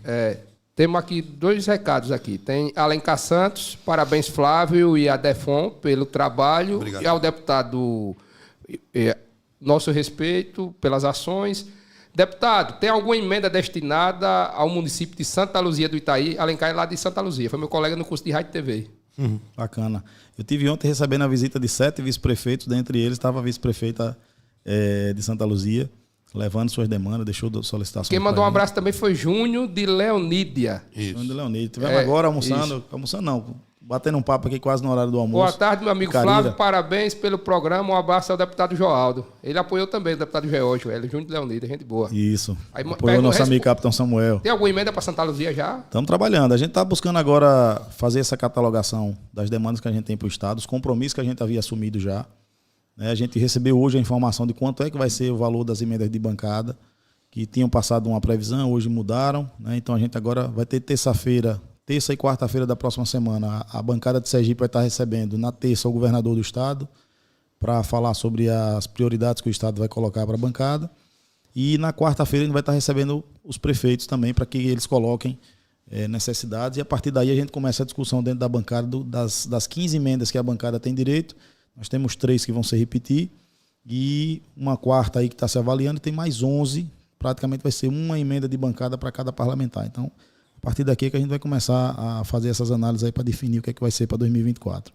Está se organizando, né? Deputado, a gente entrou num ponto da pauta nacional, antes da gente tocar nesse ponto das emendas, que eu queria puxar um pouco mais essa corda. Você falou de que saiu muito animado da reunião com a ex-ministra Tereza Cristina, por ela ter colocado o nome como um possível nome a se projetar aí para disputas futuras. A gente já fez uma análise aqui no programa de que seria muito valoroso para a direita e centro-direita do Brasil que ela mudasse o seu foco do bolsonarismo para um novo grupo que pensasse as coisas de uma forma mais, vamos dizer, politicamente construtiva. Que eu acredito que você concorde com isso. Você não faz uma análise de que essa manutenção da discussão em torno do bolsonarismo e o protagonismo dessas discussões na imprensa não mantém o bolsonarismo vivo e até impede que esse novo movimento de uma nova direita venha ocupar espaço? Porque a gente tem aí, ele saiu do poder. A gente tinha tudo para que as novas forças de direita do Brasil mudassem a sua bússola e buscassem um novo caminho de combater, de se opor ao governo Lula. Mas aí você tem aí caso das joias, manter o nome do Bolsonaro ali ativo. Você tem aqui CPMI do 8 de janeiro e a participação direta das pessoas ligadas a Bolsonaro. Você não acha que essa manutenção do nome Bolsonaro vivo pode atrapalhar essa renovação da direita? Hipótese nenhuma. Eu acho que o Bolsonaro tem um papel crucial nesse processo. Hoje, não mais dele ser o nome que represente a direita brasileira. Até porque está inelegível. Exatamente. Então, essa parte está superada. Ele não pode ser candidato. Então, ninguém espera o Bolsonaro em 2026. Mais uma Michele, um filho... Pode ser, mas eu não acredito para a presidência da República, não mais. Agora, quem vier ocupar esse espaço vai precisar de Bolsonaro. Bolsonaro é a grande liderança da direita do Brasil hoje. Né? Eu entendo que os excessos que alguns bolsonaristas praticam, inclusive se você for olhar dentro do próprio movimento de direita, tem muita discordância entre eles próprios. Um é mais radical do que o outro e acabam discordando muitas das vezes. Eu acho que a própria Tereza seria a resposta para isso, né? Trazer esse pessoal para um equilíbrio, para uma posição mais de centro, né? Sem encostar na esquerda, que ela não tem, né, nenhuma relação com a esquerda brasileira. Então eu acho que a própria Tereza seria a solução para esses excessos, né, que o bolsonarismo, que você tem um eleitor de direita, tem um eleitor de centro-direita e tem um cara que é bolsonarista, ele se diz bolsonarista mesmo. Então, mas o extrema-direita. É o extremo, é o cara que eleva as discussões para um patamar. Eu estava vendo na fala hoje, sabe, é difícil você discutir, tentar explicar alguma coisa a alguém que já decidiu não entender. Ele já decidiu não entender. Você tem como convencer essa pessoa? Não tem. Eu acho assim, a política a gente tem que partir do campo ideológico e não individualizar. Tem gente que personaliza, pega o personagem e traz para a política. Não, você tem que ter as suas ideias. Você tem que estar aberto, porque assim, se você vai para um debate, você tem que estar aberto para... Por exemplo, eu fui falar hoje de manhã na FAM FM, eu fui convidado ontem para a gente fazer um debate com a vereadora Sônia Meire sobre aborto. Isso. Eu queria que você falasse um pouquinho sobre isso também. Eu tive o cuidado de ler algumas coisas. É um tema que a gente assim, não avalia profundamente, né? Não sou especialista da área, mas a gente, para ter uma posição, acho que você, para se dizer contrário a favor, você tem que ter um mínimo de conhecimento de como é a coisa e tal. Então, eu fui pegando dados, eu digo, olha, eu acho que o que é que eu coloco hoje, por exemplo, nessa questão do aborto, né? Entrando nessa situação de dizer exatamente isso, a gente tem que estar aberto. Isso. Quando a minha assessoria me passou o relato, olha, Tiago, está aqui os argumentos pró e os argumentos contra o aborto. Aí você vai ver as duas vertentes e a partir dali você vai buscar formar a sua concepção. Claro. Quando você não vai com essa... Quando eu terminei de ler, eu falei, rapaz, eu já saí não tão, né, para um lado ou para o outro como eu imaginei. Fiquei uma coisa muito mais equilibrada. Mais dividido, né? Mais dividido, porque você vai vendo argumentos de um lado e de outro. Tem alguns argumentos de quem defende o aborto que são absurdos e tem outros argumentos de quem defende a total impossibilidade de discussão do tema também como absurdo. Então, mas se você, no caso do bolsonarismo, né, quando você vai discutir qualquer tipo de assunto, que o cara, ou do Lula, do lulismo, do petismo, e o cara não se abre para você amadurecer, não adianta você debater, rapaz, não vamos perder tempo, não, vamos passar para outra etapa. Né? Vamos passar para outra etapa, porque nesse aspecto aqui a gente não vai avançar, a gente pode estar gerando, na verdade, aqui algum clima ruim, ou uma animosidade excessiva.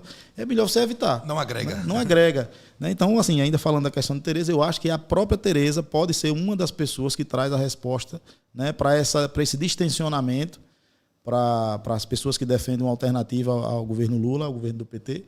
Ela pode ser exatamente essa pessoa que traga maior equilíbrio. E, inclusive, eu tive num evento recente do PSDB, fui convidado pelo meu colega Adolfo Viana, né, que foi o relançamento do partido a nível nacional, e eu tive o prazer de estar lá, e o PSDB apresentou um dado de uma pesquisa onde 63% dos brasileiros se disseram não representados nem pelo lulopetismo nem pelo bolsonarismo. 63%. Apenas 37% se disseram bolsonaristas ou lulopetistas, digamos assim. Então é menos da metade da população brasileira. Né? E o PSDB entendeu isso e está lá buscando alternativas. Talvez o progressista também já tenha entendido isso e está buscando alternativas. Então, o que a gente percebe é que a população brasileira, em sua grande maioria, não concorda com os extremismos nem com os radicalismos. É por isso que eu falei no início que o centro no Parlamento Federal é quem consegue ainda manter o equilíbrio. A gente não está no fundo do poço ainda porque tem pessoas muito sensatas ali, né, tentando equilibrar essa balança. Tiago, você coloca a questão do extremismo, né, do bolsonarismo. Recentemente, apesar de você ter sido o eleitor do Bolsonaro, você votou a favor da reforma tributária. Uma reforma tributária que lá atrás iniciou com pessoas ligadas ao Bolsonaro e que foi aprovada justamente, caiu no colo do governo do PT. O PT bancou essa aprovação, você tem as suas ideias, as suas concepções, você ajudou a aprovar essa reforma. Inclusive, você, ao defender, você chegou a ser hostilizado por alguns setores, alegando que você teria traído o candidato a presidente que você votou, e você disse, não, minha gente, tem que acabar com essa questão apaixonada, vamos analisar objetivamente a proposta. O que você tem a dizer sobre a reforma tributária? Ela foi um avanço? Como foi esse episódio? Então, repara, é isso que eu digo, a gente acabou, é outro exemplo. Nós fizemos a reforma da Previdência iniciada com Temer e foi concluída com Bolsonaro, né? Eu não sei, eu confesso que não tenho lembrança aqui de qual era o posicionamento de Bolsonaro antes de estar presidente, mas foi no governo dele que a gente conseguiu aprovar, em 2019. Foi um passo importante para o equilíbrio da Previdência. Reforma tributária não é coisa nova, tem mais de 30 anos que se fala em reforma tributária e elas vêm acontecendo, né, a conta-gotas, né, aqui, ali. E nós temos hoje um emaranhado de normas, né, de leis, de resoluções, de portarias, de decretos, que torna a vida do cara que decide empreender no nosso Brasil um verdadeiro inferno. Um grande desafio. Você tem custo hoje, né, da manutenção do seu time fiscal, para você ter o contador, para você ter advogado, para fazer o seu compliance tributário, você saber se você está dentro das normas ou não. E ainda assim, mesmo com esse altíssimo custo de você ter essas equipes dentro da sua empresa para não errar, você acaba tendo problema no fisco. O fisco vai lá e diz, olha, aquela situação que você colocou aqui está errado. Aí você vai para dentro de um passivo tributário agora, você vai brigar na justiça. Pode brigar primeiro no aspecto administrativo, vai chegar no CARF, depois do CARF você pode não concordar e recorrer para o tribunal, para um juiz, né? Então é um verdadeiro manicômio tributário. A gente precisa realmente colocar esse tema em debate. E o presidente da Arthur Lira decidiu colocar, né, como sua grande contribuição para o Brasil agora em 2023 era fazer a reforma tributária.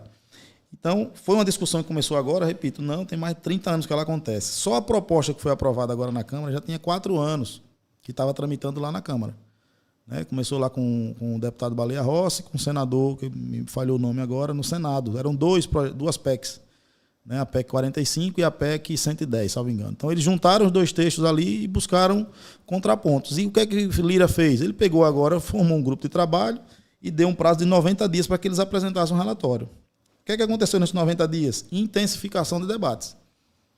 O grupo de trabalho partiu, formou-se ali um grupo de 12, salvo engano, 12, 13 deputados, de vários partidos, de várias partes do Brasil, de esquerda, de centro e de direita, e a turma foi rodar. Foi visitar os setores econômicos, foi visitar os entes federados, foi representar as representações das mais variadas possíveis de serviço, de transporte. Né? Foi ouvir, colher sugestões, né? Agora, teve gente que deu uma tranquilizada, relaxou.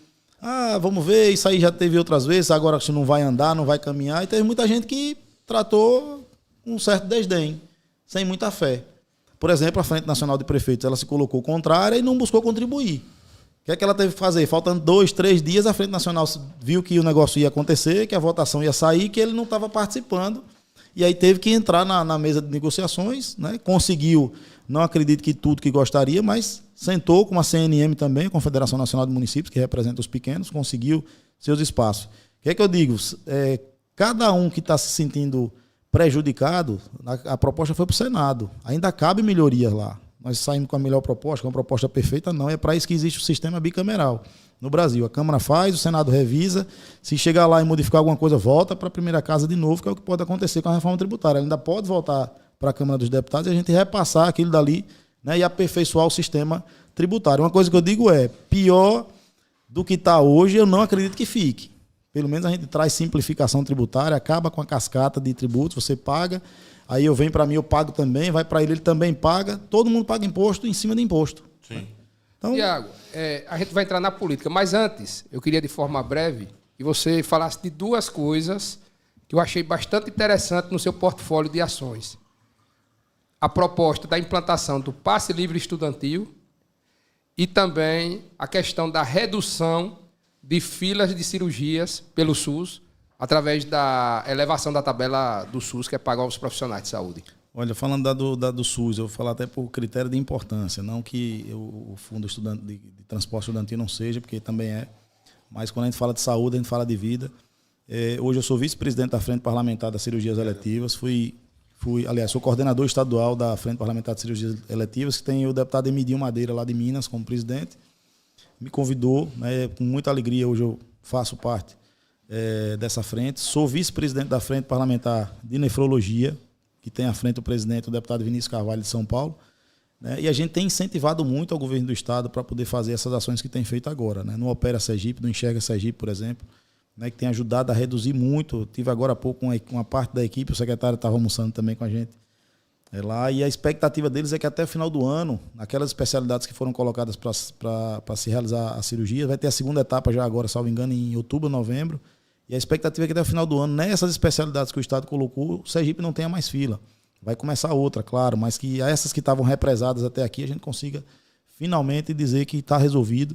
Né? Cirurgias oftalmológicas aí foram quase 5 milhões de reais investidos, e a gente tem expectativa de que isso ainda vai ser renovado. E eu tive a alegria, na Frente Parlamentar de Nefrologia, de dizer que a gente conseguiu reajustar no valor entre 10% e 15% da tabela do SUS para quem presta o serviço a pacientes renais. Está muito aquém ainda. Né? Nós tivemos a discussão com a ministra Nízia, mostrando a ela de que o sistema de nefrologia brasileiro está vivenciando um verdadeiro clima de crise humanitária. Né? São mais de 150 mil pessoas hoje que precisam de tratamento. Visitei o Hospital do Lagarto agora recente, eles têm 28 máquinas prestando esse serviço. Ela disse que não se paga. Ela tira a receita de outros serviços que o hospital presta para cobrir o buraco do serviço de nefrologia que presta. Você imagina se amanhã ela decidir, olha, é muito prejuízo, eu não quero manter. São 28 máquinas a menos, que rodam ali 3 pacientes por dia, salvo engano, né, durante a semana inteira, de domingo a domingo. Então, a gente precisa realmente ter uma atenção maior para as questões de saúde, porque são pessoas que às vezes morrem na fila de cirurgia sem conseguir o seu atendimento. Então, é um lugar que a gente tem realmente dedicado um esforço muito grande, nós temos conseguido colher resultados bons, ainda aquém, né? Mas a gente tem expectativa de que melhore. A gente está vendo uma escalada muito positiva da qualidade do serviço prestado pelos hospitais filantrópicos do nosso estado. O pessoal está se organizando, o pessoal está procurando. Encontrei Max do Regional de Amparo de Maria Distância. Estava indo a Brasília, de Brasília ele ia a Goiás, era Cuiabá, conhecer um hospital lá que estava fazendo uma determinada forma de gestão que ele queria conhecer para trazer para cá, também fruto dessa safra nova de gestores hospitalares que o Sergipe está ganhando. Né? Isso reacende para a gente a esperança da gente poder estar fazendo parceria com esses hospitais, já que eles demonstram que estão dispostos a melhor gerir o recurso público que a gente direciona para lá, para poder atender bem as pessoas que precisam. Então, de uma forma geral, na área da saúde, a gente tem atuado nessa linha, né? Mas muito esperançosos de que a gente vai conseguir, nesses próximos 3 anos, aí, muito bons resultados para quem precisa. Em relação ao fundo a gente apresentou o projeto de lei 1207/2023, de nossa autoria, visando exatamente criar um fundo para financiamento do transporte para estudantes de cursos técnicos profissionalizantes e para estudantes universitários. Principalmente nos interiores, aquelas pessoas que precisam do transporte rodoviário para ser deslocado de um município para outro, de Buquim para a Estância, de Itabaianinha para a Estância, de Arauá para a Estância, enfim. E a gente conhece a luta dos prefeitos para manter esse serviço. É um serviço que não é barato, né? A prefeitura tem que bancar com recurso próprio, ela não pode tirar recurso da educação fundamental, né, do ensino básico para poder bancar ensino superior. Né? O município não pode bancar o transporte para estudantes de nível médio, que não é responsabilidade dos municípios, é dos estados. E a gente vê que por essa dificuldade do município manter um transporte ali funcionando, ou então ele cobrir 100% da despesa, o aluno acaba tendo que entrar com a parte do recurso para cobrir aquela despesa. E nem sempre o aluno tem. Às vezes ele até consegue se matricular e 1 mês, 2 meses, 3 meses, um período, em algum momento ele acaba desistindo de estudar porque ele não consegue mais fazer frente àquelas despesas de transporte. Então a gente está batalhando lá para criar esse fundo. Tive uma conversa com a secretária executiva do MEC, professor Isolda Sela, e toda a sua equipe. Apresentamos o nosso projeto, já está na Comissão da Educação. Né? Fiquei muito esperançoso, porque quem pegou o projeto para relatar foi o deputado Edivan Alencar, do Ceará. Já foi secretário de Estado da Educação do Ceará. É um cara que tem um trânsito muito bom dentro da comissão. Estou marcando uma conversa com ele para a gente ver o que é que a gente pode fazer para acelerar. O MEC se mostrou muito interessado. 3 audiências públicas que a gente já fez, inclusive requeremos juntos na semana antepassada, que a gente faça uma discussão maior sobre transporte de forma geral, tanto para a educação básica, para a gente melhorar o PENAT, que é o Programa Nacional de Assistência ao Transporte Escolar, que o recurso é muito pouco para os municípios estão sofrendo muito para manter. Os prefeitos reclamam. E também que a gente amplie essa discussão para os estudantes de nível médio, né, técnico profissionalizante, e para os estudantes universitários. Então, há uma perspectiva muito positiva e a gente vai estar lá durante todo o nosso mandato defendendo também essa pauta, porque foi um compromisso que a gente firmou com estudantes, principalmente estudantes universitários, mas que a gente quer ampliar também para os estudantes de cursos de nível técnico. Tiago, recentemente os Joaldos, eu vou dizer os Joaldos porque é o deputado federal Tiago de Joaldo e o seu irmão Danilo de Joaldo. Marcos Aurélio que saiu com essa... Isso. Foi. Eu adotei. Agora eu escrevo os termos, agora os Joaldos. Já vi. Recentemente, de forma direta e até indireta, né, conseguiram o controle do novo partido, o PRD, através do auxiliar de vocês, que é o comunicador Gerliano, qual manda um abraço, e também através do comando do PSDB, através do seu irmão Danilo, prefeito de Itabaianinha. Os irmãos Joaldos planejam em Sergipe um plano político de crescimento audacioso. Como seria esse projeto? É verdade que tem aí pré-candidatura possível de senador ou de Tiago ou de Danilo? Como é que está isso aí? E quais são os municípios que fazem parte desse plano de prioridades para eleger prefeitos em 2024? Flavão, veja, a gente está na política. Meu pai começou como vereador. Falei no início aqui. Foi prefeito. Para ele ser prefeito, ele teve que buscar se fortalecer. Claro. Ele teve que buscar ampliar o leque de alianças, teve que caminhar mais, né? Teve um desgaste muito maior, claro.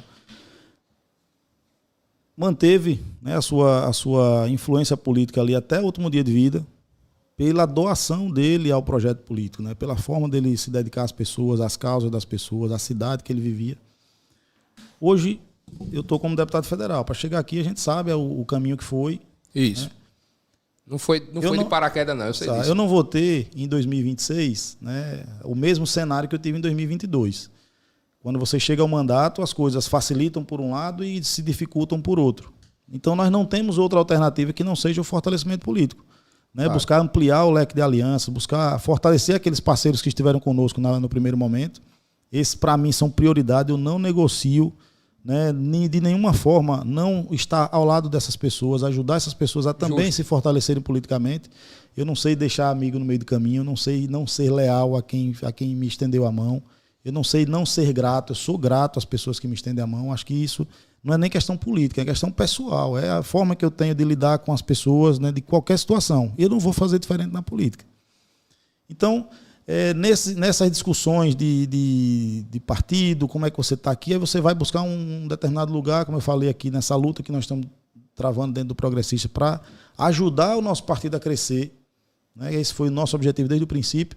Mas chega num determinado momento que você, para conseguir fazer uma determinada parceria naquele lugar, digamos que o prefeito já é um aliado lá do senador Laércio, e é justo que o senador Laércio, por exemplo, mantenha aquela liderança, ou que o deputado Neto tenha um vice-prefeito do partido, já tem o grupo dele ali, e eu não vou chegar lá para dizer, não, eu quero o partido e vou... Então a gente precisou buscar alternativas partidárias, inclusive combinado com a liderança do senador Laércio. Olha, senador, a gente precisa de mais alternativas partidárias para a gente exatamente poder albergar essas diferenças, e eu coloquei, inclusive, né, o prefeito Danilo disse, olha, vou colocar o PSDB aqui à disposição para a gente estar nesse projeto junto com o Progressista, para a gente fortalecer as estruturas do grupo, pensando na eleição de 2024, claro, para isso. E a gente fez, né, conseguimos, graças a Deus, com as amizades que a gente vem fazendo, conquistando nossos espaços, e a gente está buscando isso. Isso aí é um caminho árduo. Para a gente estar chegando, principalmente, a gente tem que correr mais, como eu digo sempre, a perna é curtinha, você tem que andar mais rápido, né? E sair mais cedo do que aqueles outros que já têm mais tempo, que já tem uma coisa mais consolidada. Não, a gente tem que... Quais são os municípios que vocês estão vendo assim como prioridades assim, de lançarem candidatos a prefeito?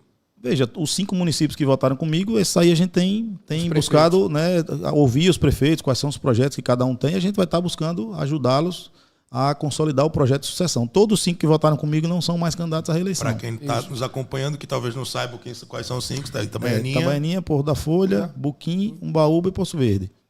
E tem mais alguns municípios que estão entrando no radar também? Temos. Hoje a gente acabou de bater um papo aqui, por exemplo, com o ex-prefeito Souza, de Areia Branca, né?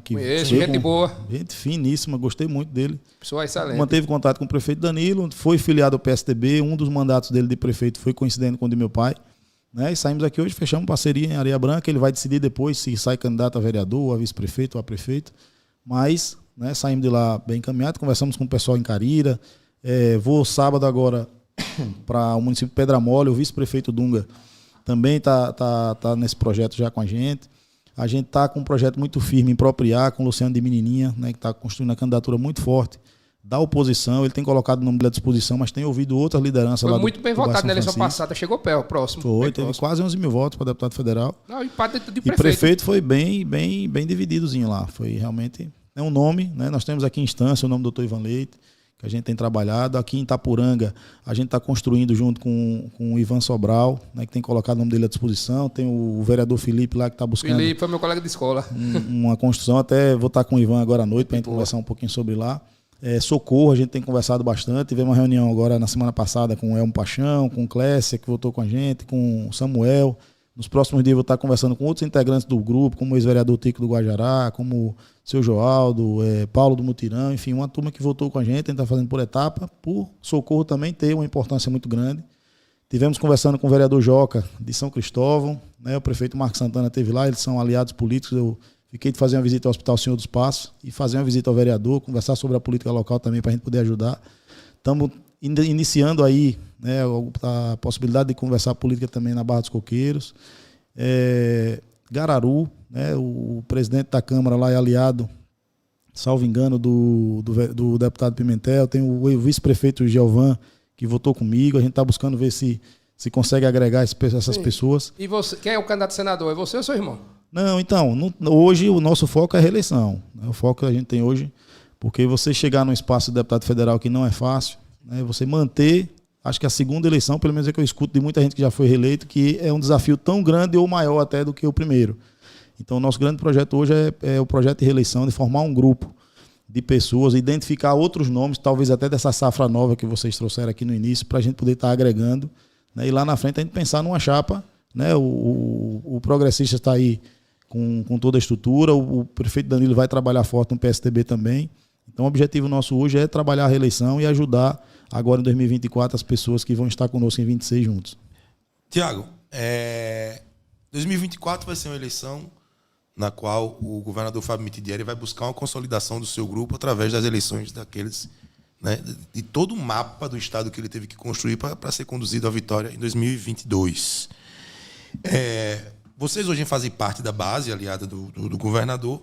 No entanto, esse projeto político de vocês de expansão para 2024, em alguns municípios, ele pode entrar em conflito direto com o candidato do governo. E aí eu já coloco um exemplo, que é um senhor exemplo, Aracaju.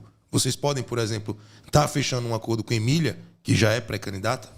Então, veja, a posição política nos 75 municípios aí, não somente Tiago, mas Laércio Oliveira, André Moura, Agostinho Ribeiro, Fábio Reis, Iandra, todos esses aí vai ter algum município que a gente não vai conseguir convergir 100% com os candidatos que votaram no governador. Uma coisa é certa, pelo menos da minha parte, todos aqueles com quem a gente for buscar caminhar em 2024, eleitos ou não eleitos, para 2026, né, eu vou trabalhar duro para que cada um deles aí, vai ter casos e casos que você não vai conseguir converter, mas vou trabalhar duro para que cada um deles esteja ao lado do governador em 2026. Certo. Né?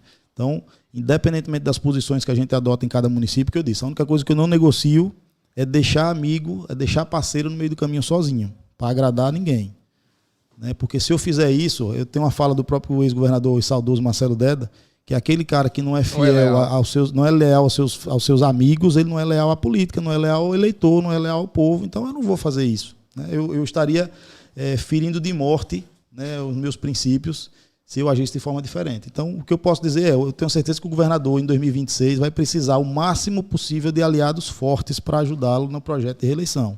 Aliados fracos não interessam ao projeto de reeleição do governador. Você disse em um podcast lá no município de Buquim, que eu assisti uma entrevista, que não se via que não apoiaria jamais o prefeito Edivaldo Nogueira. Foi algo do tipo.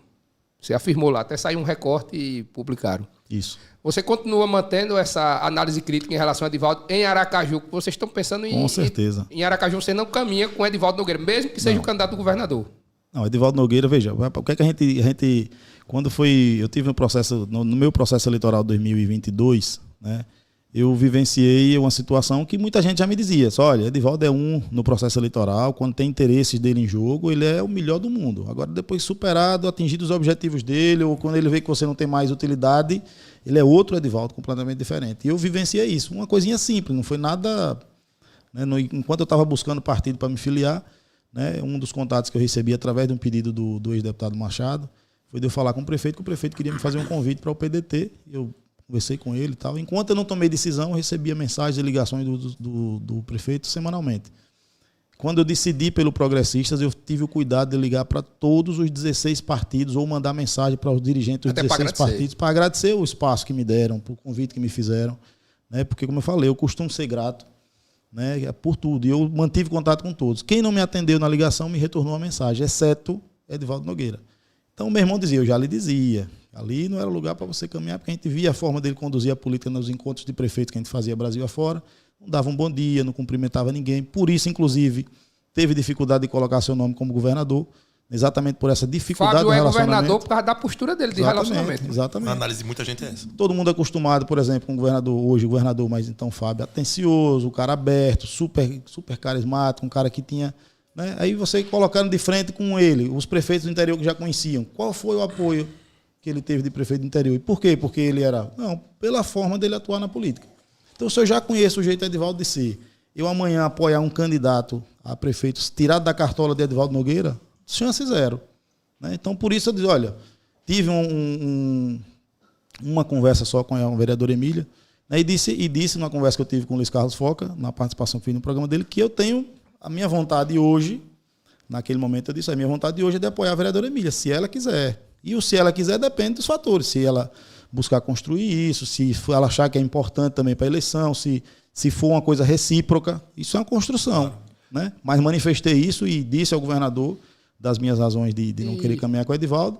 Aí o governador vem ponderando e tudo, que ele, olha, não vai ser, a decisão não é dele, a gente vai estar conduzindo. O governador já deve ter ouvido de outras pessoas também. Exatamente, ele tem sentido assim, a dificuldade que ele está tendo, exatamente pela figura de Edivaldo Nogueira. Exato. Não deputado, é pelo governador, de forma nenhuma. Tem um recado aqui de um conterrâneo seu, que até foi candidato a vereador na última eleição, Geobaldo, de Itabaianinha.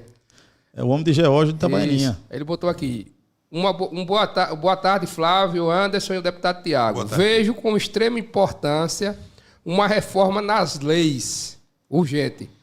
A bandidagem não tem mais medo da justiça. Estamos nas mãos de Deus. Eu acho que ele fala em relação à questão da reforma da legislação penal e processual penal. Aí ele disse que seria uma boa pauta para você defender. Rapaz, tem medidas de todas as formas aí que o Congresso tem buscado pautar, mas a gente tem visto hoje, infelizmente, um ativismo legislativo muito forte do Supremo que acaba fragilizando leis que já existem.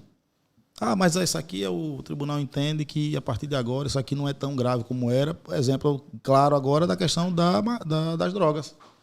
A descriminalização está descrito na lei, então já tem lei dizendo que é crime. Aí o Supremo vai lá por uma razão ou outra, não, você conduzir até 60 gramas, por exemplo, de maconha não é lei. Eu vi um vídeo de um carinha botando 60 gramas na mesa, meu amigo, é um bolo de papelote desse tamanho aqui. Que consumo é esse? Que pro cara consumir um negócio daquele, aquele cara vai dormir uns 5 dias, mais ou menos. Então, assim, eu acho que a questão de lei é importante, né? Mas é muito mais, assim, de política pública da execução da segurança pública. Olha, eu pego um exemplo aqui da Bahia e pego um exemplo de Sergipe. Né? Não é querendo puxar a brasa para nossa sardinha, não, mas se você for na Bahia conversar com os baianos e você vê a realidade da segurança de Sergipe, não é a melhor dos mundos, claro, ainda tem muita coisa para melhorar, mas hoje, sob a condução do Dr. João Eloy e do Coronel Ribeiro, Sergipe vive momentos muito melhores do que muitos estados do Brasil afora. E a legislação penal é a mesma no Brasil inteiro. Então, a diferença muito forte aí, Geobaldo, é de quem está conduzindo a política de segurança pública em cada lugar. Hoje, a efetiva é a inteligência. Isso. E Sergipe é uma das melhores. Mais do que a força bruta. Exatamente. Mais do que a punição. Verdade. É você evitar o delito e até, às vezes, você desbaratinar as quadrilhas de uma forma rápida. Você pega uma série de coisas. É a questão do trabalho ostensivo, extremamente importante, de inteligência, extremamente importante. Aí você volta para aquela primeira causa que a gente conversou aqui. O quanto é importante você investir no sistema de educação de qualidade. Sim. Que efetivamente transforme as pessoas. Origem de tudo isso. A origem de tudo. Para segurança, para saúde pública, para tudo que você pensar, investir em educação pública de qualidade é o que vai realmente consertar o nosso Brasil. Deputado, para a gente encerrar aqui as participações do pessoal que está acompanhando a gente pelo YouTube, Manuel Rocha, boa tarde, Flavão, boa tarde, Defão. O deputado aí demonstra conhecimento, ficou elogio. E o agradecimento ao Manuel pela audiência. Muito obrigado, querido, volte sempre. E Alencar Santos novamente. Flávio... Já falei de Alencar, já. Não, ele falou outra depois. Já botou outra? Foi. Eu queria saber o que ele acha do prefeito Adalto Amor. Adalto, a gente tentou, inclusive, uma parceria política agora em 2022. Né? Pelas questões do prefeito, a gente não conseguiu, mas é uma pessoa que eu tenho um apreço, um respeito muito grande. Eu digo sempre que ele tem um jeito de se portar muito parecido com o do meu pai. Né? Aquele cara muito aberto, povão. Aquele cara muito povão, sabe? Eu gosto muito do jeito de Adalto. É um amigo, né? Independentemente de questões político-partidárias, que eu respeito e aprecio muito. Tiago, uma última pergunta. Não sei se Defon tem mais alguma, eu já me sinto contemplado. Tô tranquilo também. A última pergunta minha. Em Aracaju, os irmãos Joaldos estariam... nessa pergunta não, essa perdão. Já foi Edemília. Já foi. É verdade que está havendo uma aliança entre os irmãos Joaldos e Valmir e Francisquinho? Já estão em conversas bem ampliadas, porque é o que vem circulando no burburinho, nos bastidores. Eu tenho uma relação pessoal de amizade muito grande com Ícaro de Valmir. Isso. Sim. Inclusive, hoje vim de avião com ele. Seu colega, né? Me deu uma carona até em casa. Dos 11 parlamentares, outros 10 colegas parlamentares sergipanos, é o deputado com quem eu melhor me dou, a pessoa com quem eu melhor me identifico. E a gente não fala de política partidária. Certo. Até hoje, né, o que existe é um respeito muito grande de um pelo outro, de mim por ele, de ele por mim. A gente tem sido parceiros na Câmara. A gente tem ajudado ele, por exemplo, ele formou agora a frente parlamentar da duplicação da BR-235 e foi me fazer um convite para eu ser um dos 2 vice-presidentes da frente, eu e o deputado Lula da Fonte aqui de Pernambuco. E agora ele montou a frente parlamentar do transporte universitário. Sim. E já se comprometeu a pegar o projeto de lei que eu apresentei e já colocar também como uma pauta principal da frente que ele criou, né, e ajudar a gente nessa discussão. Então, o que tem de relação, não com o Valmir encontro vez ou outra, mas a minha relação pessoal, eu não tenho razão para esconder, muito positiva é com o deputado Ícaro. Ok. Deputado, a gente quer agradecer o carinho e a atenção de receber aqui, de atender o nosso convite, desejar pleno sucesso na sua caminhada política, desejar que essa sua visão, a parte das questões ideológicas e, sobretudo, por uma política do verdadeiro bem-estar do povo, continue prevalecendo e que a gente possa fazer isso de maneira democrática e aberta, como a gente fez nessa conversa aqui hoje. Muito obrigado pelo convite e abrimos o microfone aí para suas considerações finais. Agradecer, Flavão, agradecer, Defão, obrigado aí a moça, o nome dela é Gabi, que cuidou aqui nosso anjo da guarda aqui da qualidade do som. É a proprietária do estúdio e que está operando. Bacana, parabéns, né? Sinal que vocês são homens inteligentes que estão sob a condução de uma mulher. Parabéns. Claro, o nome que se organiza tem que ser assim. Mas obrigado a vocês. Parabéns pelo espaço, né? Muito, muito organizado, muito bonito, muito bem localizado, inclusive. Isso. Né? E foi uma alegria poder estar batendo papo aí com você que nos acompanhou pelas redes sociais, falar com vocês dois, pela condução também, pela capacidade. Você vê que vocês se dedicam mesmo, estudam aprofundadamente para poder trazer um debate enriquecedor. Obrigado, espero que ele não tenha apertado muito. Né? Não. É justamente o propósito da gente aqui, não é apertar entrevistado, não é fazer política baixa. A gente tem que promover, deixar o entrevistado à vontade, promover a política séria, pesquisar, trazer e estratificar o máximo das ideias, das concepções, para que a pessoa que está do outro lado possa tirar a sua análise, sua avaliação. Então eu quero agradecer a você, a sua participação, você ter feito um mandato, já lhe disse pessoalmente, bastante promissor. Obrigado, creio que você, dessa safra nova, é um dos que vai galgar grandes espaços, já lhe disse. Desejar sucesso, agradecer a você que está nos assistindo aí pela audiência, você que vai nos assistir depois pelo YouTube. E assim a gente encerra o nosso Real Político Podcast, né? Pedindo para que você se inscreva, curta, comente né? Siga o @realpolitik79 através do Instagram. E estaremos de volta na próxima terça-feira, a partir das 15 horas, ao vivo, aqui no Buzine Estúdio, para que possamos levar, né, a notícia de uma forma séria e responsável. Uma boa tarde a todos e muito obrigado. Até lá. Valeu.